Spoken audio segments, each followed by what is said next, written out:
Interview के आते आते वो बहुत कुछ याद करते हैं। जैसे इंटरव्यू आता है उनका माइंड ब्लैंक हो जाता है कि उन्हें बोलना क्या है, कैसे बोलना है, कहाँ से बोलना है। ये जो एग्जामिनेशन है सिविल सर्विस, इसमें 3 स्टेजेस होती हैं। Pre knowledge test, mains writing skill test और इंटरव्यू। इसमें कम्युनिकेशन स्किल आपका टेस्ट होता है। नॉलेज तो जितने मेंस लिखते हैं उनके पास होती है, ठीक है, पर जब बात आती है एक्सप्रेशन की, चीज़ों को एक्सप्रेस करें, तो यहाँ पे बहुत सारे लोगों में डाउट क्रिएट होती है। उसके बाद मैं सोच रहा था कि मैं ऐसा कोई प्लेटफॉर्म यहाँ दिल्ली में देखूँ जो अफोर्डेबिलिटी और क्वालिटी दोनों में खरे उतरे। तो मैंने ये DSL ज्वाइन किया। आप हमेशा हमारे स्टूडियो में गेस्ट आप देखते होंगे, कोई किसी प्लेटफॉर्म से, कोई किसी प्लेटफॉर्म से। आज मैं गेस्ट के रूप में अपने ही एक स्टूडेंट को लेकर आया हूं। अब आप ये सोच रहे होंगे कि गेस्ट और एक स्टूडेंट, बिल्कुल आपने सही सुना, गेस्ट और मेरा वो स्टूडेंट ही है आज जो अफसर बन चुका है, ऑफिसर बन चुका है, उसका सपना पूरा हुआ है। और उससे मैंने प्रॉमिस किया था कि जब आपका सपना पूरा होगा तो आपके साथ एक पॉडकास्ट होगा। तो आज पॉडकास्ट भी हो रहा है और वो ऑफिसर भी बन चुका है। कौन सा एग्जाम है जो आपने क्वालिफाई किया है और किस रैंक पर किया है और कितने मार्क्स से किया है? सर ये स्टेट PCS में आता है। स्टेट PCS या बिहार पब्लिक सर्विस कमीशन। ये 67वीं एग्जाम थी बिहार BPSC की, जिसमें कि मेरा रैंक 385 के करीब है। और जो मुझे पोस्ट मिला वो एक सब डिविजनल वेलफेयर ऑफिसर का पोस्ट मिला है। सब डिविजनल ऑफिसर का जो प्रोफाइल आपको मिला है प्रिंस, मैं जानना चाहता हूं ये प्रोफाइल है क्या, एग्जैक्टली इसका काम क्या है? सर ये वेलफेयर डिपार्टमेंट के अंदर आता है। सरकार के कई सारे स्कीम्स ऐसे होते हैं जो कि जो समाज में पिछड़े लोग होते हैं, उनको कुछ स्पेशल स्कीम के तहत, जैसे छात्रवृत्ति और भी कई चीजें, जैसे पैसे सरकार जैसे देती हैं योगदान की तरफ से, तो उन सबको लोगों तक पहुंचाना ये ऑफिसर का काम होता है। बहुत बढ़िया। यहाँ पे मेरे जो यूथ हैं जो यहाँ पर देख रहे हैं इस वीडियो को, वो बहुत कंफ्यूज रहते हैं कि आखिर वो कौन सा प्लेटफॉर्म है, वो कौन सी जगह है जहां से वो अपने मंजिल को, अपने सपनों को पूरा कर सके। जैसा कि इंटरव्यू के आते आते वो बहुत कुछ याद करते हैं। जैसे इंटरव्यू आता है उनका माइंड ब्लैंक हो जाता है कि उन्हें बोलना क्या है, कैसे बोलना है, कहां से बोलना है। पता सब कुछ है लेकिन तैयारी नहीं है। तो आपकी जो कॉन्फिडेंस की तैयारी थी वो कैसी रही? मैं चाहता हूं आप अपनी कॉन्फिडेंस की तैयारी हमारी ऑडियंस के साथ शेयर करें ताकि उन्हें पता चले कि कॉन्फिडेंस को कैसे बिल्ड किया जा सकता है और किस तरह से आपने बिल्ड किया। सर ये जो एग्जामिनेशन है सिविल सर्विस, इसमें 3 स्टेजेस होती हैं।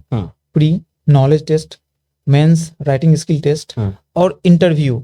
इसमें कम्युनिकेशन स्किल आपका टेस्ट होता है। Communication skills? Yes sir. Knowledge तो जितने मेंस लिखते हैं उनके पास होती है, ठीक है, पर जब बात आती है एक्सप्रेशन की, चीजों को एक्सप्रेस करें, तो यहाँ पे बहुत सारे लोगों में डाउट क्रिएट होती है। तो मैंने अंडर कॉन्फिडेंट हो जाता है। Under confident, yes sir. तो मैंने जब मैंने मेंस लिखा था, उसके बाद मैं सोच रहा था कि मैं ऐसा कोई प्लेटफॉर्म यहाँ दिल्ली में देखूं जो अफोर्डेबिलिटी और क्वालिटी दोनों में खरे उतरे। तो मैंने ये DSL ज्वाइन किया।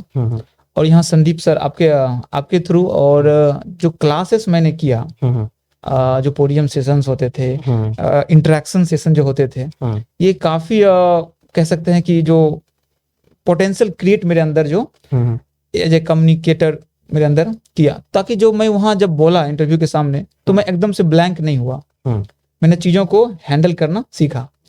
ये मुझे फायदा यहाँ DSL से मिला। बहुत बढ़िया। तो प्रिंस का कहना है कि देखिए होता क्या है कि जब आप इंटरव्यू में जाते हैं तो आपको बहुत कुछ चीजें पता भी होती हैं, लेकिन जब आप बोलना शुरू करते तो आप ऑल ऑफ सडन भूल जाते हैं।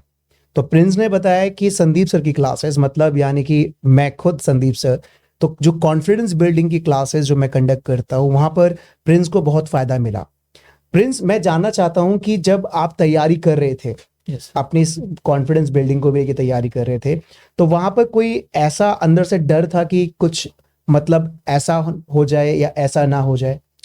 सर डर तो हर एक एस्पिरेंट को लगता ही है, क्योंकि ये एग्जाम हर एक स्टेज पर अपने आप में चैलेंज है। 8 लाख फॉर्म्स फिलअप होते हैं, इसमें सिलेक्शन 0.01% ये रेट है। तो डर तो ऑफ कोर्स लगता है, पर जब आप कंसिस्टेंसी के साथ काम करते हैं और रिजल्ट को साइड करके चलते हैं कि जो होगा देख लेंगे, तो धीरे धीरे आप स्टेज वाइज सीढ़ियों की तरह चढ़ते चले जाते हैं। और वही हुआ मेरे साथ भी। बहुत बढ़िया। प्रिंस का मानना यह है कि कंसिस्टेंसी बहुत जरूरी है। अगर आपके अंदर कंसिस्टेंसी है तो डर आपका कुछ नहीं बिगाड़ सकता। Yes sir. यही कहना चाहते हैं आप प्रिंस? Yes sir. चलिए प्रिंस, बहुत सारे सवाल मेरे आपसे पूछने हैं, ऑडियंस को बताइएगा। एक सरकारी नौकरी को निकालने के लिए क्या तरीका होना चाहिए? अगर वो अफसर बनना चाहता है, ऑफिसर बनना चाहता है, वो क्या तरीका होना चाहिए? देखिए, इसमें जो एग्जाम, जैसे कि प्रिपरेशन तो बहुत सारे स्टूडेंट्स करते हैं, लेकिन सबसे पहले आपको जैसे स्ट्रैटेजी समझना पड़ेगा एग्जाम का। जैसे कि it's like a shortcut thing, और शॉर्टकट थिंग आपको ऐसे नहीं मिल जाएगा कि आप गए किसी से पूछ लिए। ऐसे इसको समझ सकते हैं कि जब हम किसी अननोन प्लेस पे जाते हैं तो एकदम से हमें शॉर्टकट पते नहीं होते उन जगह का, लेकिन जब हम उसमें एक्सप्लोर करना खुद से शुरू करते हैं तो आफ्टर ऑल हम रियलाइज करते हैं कि नहीं, ये रास्ता शॉर्टकट है। तो ये शॉर्टकट आपको खुद ढूंढना पड़ेगा और एक्सप्लोर करते करते आप जो जॉब का प्रिपरेशन करना चाहते हैं उसमें आप एक्सप्लोर कीजिए, फेल होइए, प्रैक्टिस कीजिए, फेल होइए, और फिर आपको एक स्ट्रेटजी अपने आप में बनेगी और उससे आप आसानी से। बहुत बढ़िया प्रिंस, आपने कहा कि आप आगे बढ़िए और आप फेलियर भी होंगे, लेकिन फेलियर से आपको बहुत कुछ सीखने के लिए मिलेगा। अच्छा, मैं जानना चाहता हूं कि प्रिंस, जैसे कि मैंने मुखर्जी नगर, राजेंद्र नगर और भी बहुत सारे ऐसे एरियाज हैं जहां बच्चे तैयारी कर रहे होते हैं, जब उनको एक बार फेलियर हाथ में लगती है वो बहुत उदास हो जाते हैं, वो वहां पर गिव अप कर देते हैं। वो उनका मानना होता है कि अब ये जॉब वो नहीं पा सकते, नहीं ले सकते। तो मैं चाहता हूं कि आप उन युवाओं को बताएं कि कैसे आप अपने फेलियर्स के साथ लड़ सकते हैं, अपने फेलियर से सीख सकते हैं और उन चैलेंजेस को भी आप फेस कर सकते हैं और एक सरकारी नौकरी पाने का सपना पूरा कर सकते हैं। सर, सबसे पहले तो सर, फेलियर परमानेंट थिंग नहीं है। ये जैसे ही आप आगे बढ़ेंगे कभी न कभी बदल जाती है। तो मैं उन सारे भाइयों से यही कहना चाहूंगा कि एक कोटेशन है कि रख हौसला वो मंजिल भी आएगा, रख हौसला, सॉरी, वो मंजर भी आएगा, प्यासे के पास चलकर समंदर भी आएगा। बहुत बढ़िया। यूं ना थक कर बैठ ए मंजिल के मुसाफिर, बहुत सुंदर। मंजिल भी मिलेगी और मिलने का मजा भी आएगा। तो आप धैर्य रखिए, पेशेंस रखिए, हर दिन आप काम कीजिए। प्रॉब्लम इसमें यह है कि हर दिन हमें कुछ मिलता नहीं है, फिर भी हमें काम करना पड़ता है, क्योंकि ओवरऑल आपको अंत में ऐसा कुछ मिलेगा जिसका आप एक्सपेक्टेशन नहीं किए थे। तो आप कोशिश करते रहिए, कंसिस्टेंट रहिए, पेशेंस रखिए, एक दिन सफलता जरूर कदम बढ़ेगी। देखिए, इनका मानना है कि इन्होंने बहुत अच्छी शायरी से आपको बताया कि एक दिन मंजिल भी मिलेगी और सब कुछ आपके पास आएगा। सफलता पाने के लिए आप डेली कुछ ना कुछ करते रहें, बजाय ये कि आप उसके बारे में सोचे कि नहीं, मुझे तो रिजल्ट नहीं मिला। आपको मतलब जल्दीबाजी करने की कोई जरूरत नहीं है। पेशेंस जिसके पास है उसको सफलता मिलनी है।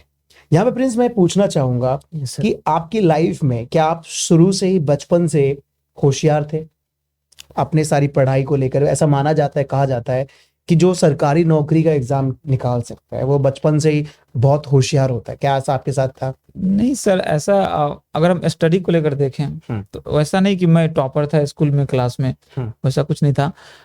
8 तक तो मैं नॉर्मल स्टूडेंट था। 1 2 3 रैंक वैंक मेरे कभी आए नहीं, कुछ भी नहीं आया, कभी नहीं आए। 9 10 से थोड़ा सा मैं सीरियस हुआ था पढ़ने में, और धीरे धीरे करके कंसिस्टेंसी, ये सब चीज करते करते, जब आप जो चीज आप लाइक करते हैं, पसंद करते हैं जो चीज करने में, उसमें आपको मजा आने लगता है, तो फिर आपको ये पता नहीं चलता है कि कब हम कैसे आगे निकल गए।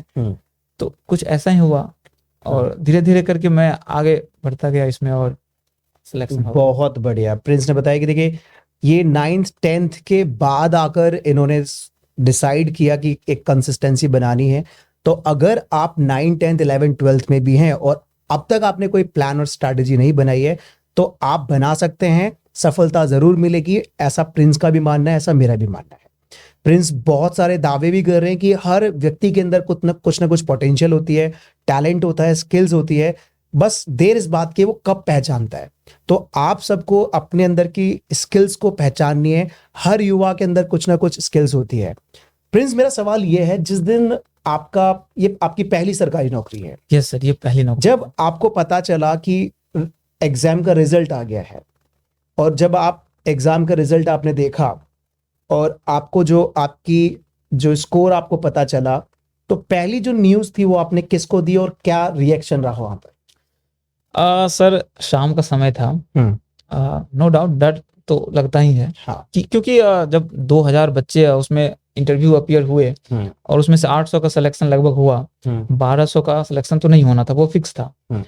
तो डर तो था कि हो सकता है हम अंदर होंगे या लिस्ट से बाहर होंगे। पर जब रिजल्ट आए तो मेरा भाई देख रहा था। आपका भाई देख रहा मेरा था? भाई देख रहा था। आपने नहीं देखा? नहीं, मैंने नहीं देखा। क्योंकि सर डर लगता है, सच में डर लगता है। अच्छा, मतलब एग्जाम्स और रिजल्ट में इंटरव्यू देने के बाद आपको डर लगा? हाँ हाँ, उससे पहले कॉन्फिडेंट थे? हाँ। तो फिर जैसे उन्होंने स्क्रॉल किया तो उन्होंने सर्च किया तो मेरा नाम आया। तो उन्होंने गले लगाकर बोला कि ऑफिसर बन गए। हाँ, तो वो जो मोमेंट था अभी भी मैं याद करता हूँ। और जब पापा सुने ये बात तो उनको तो बहुत खुशी हुई, क्योंकि जो मिडिल क्लास लोग होते हैं हम लोग बिल्कुल, तो उनको ये सपना होता है कि जो मेरा बेटा है, जब तक मैं जॉब में हूँ, मेरे जॉब होते उनका सिलेक्शन हो जाए, कहीं मतलब पोस्ट वो काम कहीं जॉब मिल जाए। तो जो खुशी मैंने देखा उनके चेहरे पे, वो तो मैं खैर बयान नहीं कर पाऊंगा। पर मुझे लगता है कि ये साक्षात सर जैसे कि भगवान से भेंट हो जाती है, उस टाइप का जो फीलिंग था वो कुछ ऐसा ही था। तो देखिए, यहाँ पर प्रिंस ने एक बहुत अच्छी बात को साबित किया है। पहचान ये नहीं है कि आप अपने पिताजी के नाम से पहचाने जाओ। पहचान ये है कि आपके नाम से आपके पिताजी की पहचान बन जाए और आपके पिताजी 4 लोगों में खड़े होकर कहें कि मेरा बेटा सरकारी अफसर है। तो ये जो कहावत है प्रिंस के साथ पूरी हुई है। मैं चाहता हूं जो बच्चे युवा इस वीडियो को देख रहे हैं, आपके पेरेंट्स की भी बहुत चाहत होगी आपसे। आप भी चाहते हैं कि आपके पेरेंट्स 4 लोगों के बीच में खड़े होकर कहें कि मेरा बेटा आईएएस है, मेरा बेटा डीएम है, मेरा बेटा एसडीएम है। देखिए, किस्सा मुझे यहाँ याद आ रहा है। जब इनका इंटरव्यू होना था तो मैंने इन्हें प्रॉमिस किया था कि प्रिंस, आपके अंदर जो प्रतिभा है, आपको आगे जाने से कोई नहीं रोक सकता। तो प्रिंस इस बात को मतलब उन्होंने मान लिया था, ठान लिया था कि संदीप सर ने मुझ में एक कॉन्फिडेंस दिखाया है। और ये सच बात है, जब हम किसी के अंदर कॉन्फिडेंस दिखाते हैं तो हमारा कॉन्फिडेंस 2 गुना हो जाता है। तो उसके बाद प्रिंस का जो कॉन्फिडेंस 2 गुना हुआ, उस कहानी को प्रिंस ने आगे तक बनाया। और प्रिंस ने जब आके मुझे बताया कि सर मैं सरकारी अफसर बन चुका हूं, तो मुझे भी बहुत खुशी हुई। तो प्रिंस, मैं वो चाहूंगा आप मुझे बताएं वो क्या समय था जब मैंने आपको कहा था कि आपको कॉन्फिडेंस रहने की जरूरत है और एक दिन आपको सरकारी गाड़ी मिलेगी? सर वो समय था जब मेरा मेंस क्लियर हुआ था। तो मैं सर के पास, आपके पास गया था। एक्चुअली हम लोग तो क्लास करते ही थे, मैं आपका क्लास अटेंड करता था। तो मैं गया सर के पास। तो मैं बताया, सर आपको बताया कि सर मेरा सिलेक्शन हुआ है। और नहीं, तो आपने कहा कि नहीं नहीं यार, तुम्हारा हो जाएगा, तुम कॉन्फिडेंट हो, तुम मतलब करोगे। तो वो जो कॉन्फिडेंस, जैसे कि मैं आपका देखता भी था क्लास के अंदर, हाँ, आपका परफॉर्मेंस बहुत अच्छा रहता था। हाँ। तो अच्छा, वो जो कॉन्फिडेंस आपने जो कहा कि तुम्हारा हो जाएगा, तो वो जो पॉजिटिव वाइब्स एक तरह से कह सकते हैं, तो वो मुझे लगा कहीं ना कहीं कि यार जब सर बोल रहे हैं तो लग रहा है कि कुछ चांस है। फिर मैंने पॉजिटिव वाइब के साथ इंटरव्यू दिया। और अब इंटरव्यू में और सब बच्चे थे, जैसे कि उनका पसीना छूट रहा था, किसी का आवाज ना हकला थरथरा रहा। तो मेरा वैसा कुछ नहीं था, क्योंकि मैंने ऑलरेडी 8-7 महीने तक तो मैं कंटिन्यू रहा था वो क्लास में। पोडियम्स, बातें शेयर करना, एक्सप्रेशन, सब कुछ। तो वो कॉन्फिडेंस काम आया। और क्या कहना चाहोगे उन युवाओं को जिनके पास अभी भी कॉन्फिडेंस नहीं है डीएसएल की क्लासेस को लेकर? मैं तो कहूंगा कि आप आइए, आप ज्वाइन करें। और अगर आपको थोड़ी सी ग्रामर में प्रॉब्लम हो रही है तो आप बेशक धर्मेंद्र सर की क्लास ज्वाइन करें। नहीं तो आप कॉन्फिडेंस बिल्डिंग के लिए बेशक संदीप सर की क्लास ज्वाइन करें और कंटिन्यू रहें। हो सकता है कभी कभी आपको लगेगा कि एज एक्सपेक्टेशन कि नहीं, लेकिन आप जब इंटरेक्ट करेंगे, जब आप कंसिस्टेंसी को बरकरार करेंगे तो आप इतना फ्लुएंट हो जाएंगे, आपको यकीन नहीं होगा कि जो मेरे साथ हुआ कि मैं पहले मैं तो नॉर्मल बोलता था, बट जब मैं कंटिन्यू पोडियम पे जाने लगा और इंटरेक्ट करने लगा लोगों से, जो सर पढ़ाते थे उनको मैं फॉलो करता था, तो काफ़ी कुछ चेंजिंग तो आया है हमारे अंदर। तो मैं यही कहना चाहूँगा कि आप आओ, आपके अंदर भी चेंजेस आ सकते ज्वाइन हैं। कीजिए, हाँ, और कंसिस्टेंसी बरकरार रखिए। बहुत सुंदर। प्रिंस, मैं वो जानना चाहूँ, वो कौन सी बुक थी जो मैंने आपको वर्कैब्स के लिए सजेस्ट की थी, जो आप लोगों को बताना चाहेंगे? वो कौन सी बुक से आपने तैयारी की, वर्कैब्स को देखा, आपने बहुत सारे वर्ड्स को सीखा, जो आप लोगों के साथ अभी शेयर करना चाहेंगे? ये सर की एक किताब आती है जो सर येलो ने, हाँ, येलो बुक जिसे बोलते हैं वर्कैब्स के लिए। वोकैब्स के लिए। इसे आप निरंतर 2-4 पेज धीरे धीरे करके पढ़ते रहिए और धीरे धीरे आप देखेंगे कि काफी सारा इंप्रूवमेंट आपको धीरे धीरे हो रहा है इसमें। तो इस बुक को आप देखिए, ये है येलो बुक। ये किताब किसी भी कीमत पर आपको छोड़नी नहीं चाहिए। ये वो किताब है जहां पर बच्चा अपने घर बैठकर भी बहुत कुछ आसानी से, इंटरव्यूज में कॉन्फिडेंस बिल्डिंग, स्पोकन इंग्लिश, आप किसी भी चीज की तैयारी कर रहे हैं, आप दुनिया के किसी भी फील्ड से हैं, अगर ये किताब आपके टेबल पर है तो आप ये बिना पढ़े मानेंगे ही नहीं। आप इतना अच्छा किताब में लिखा हुआ है कि बच्चा इसमें से बहुत कुछ सीख रहा है। तो ये किताब आपको ऑनलाइन भी मिलेगी और 45 डेज का चैलेंज भी है इसके अंदर। 45 डेज का चैलेंज मतलब इससे बाहर स्पोकन का वो कैब नहीं होगा, इंटरव्यू का वो कैब नहीं होगा। तो बहुत अच्छा लगा। इस किताब की जर्नी भी आपने पूरी की, बहुत सारे स्टूडेंट्स भी पढ़ रहे हैं। क्या आपके घर पर है ये बुक?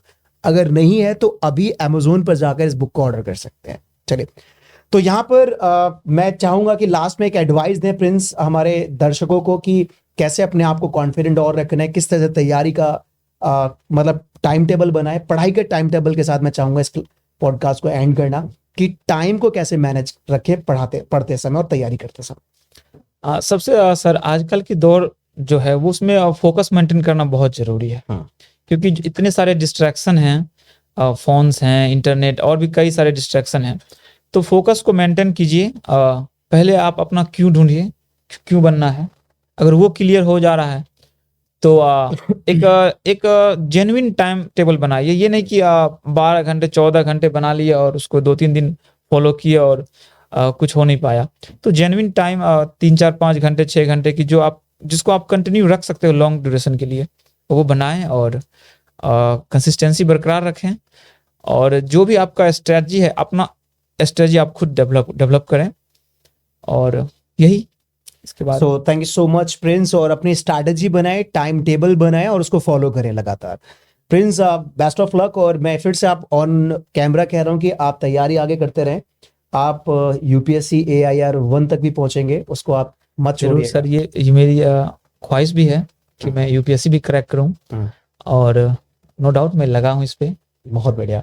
मेरी ब्लेसिंग्स आपके साथ है और आप लोगों के साथ भी DSL की ब्लेसिंग्स हैं, धर्मेंद्र सर की ब्लेसिंग्स हैं, संदीप सर की ब्लेसिंग्स हैं। एक दिन आप भी अफसर बनेंगे और आप लोगों का भी पॉडकास्ट लूंगा। जैसे ही आप कोई अफसर बने तो आप जरूर DSL को कॉल करिएगा, आपको अपने साथ बिठाकर मैं आप लोगों का इंटरव्यू लूंगा और मुझे बहुत अच्छा लगेगा।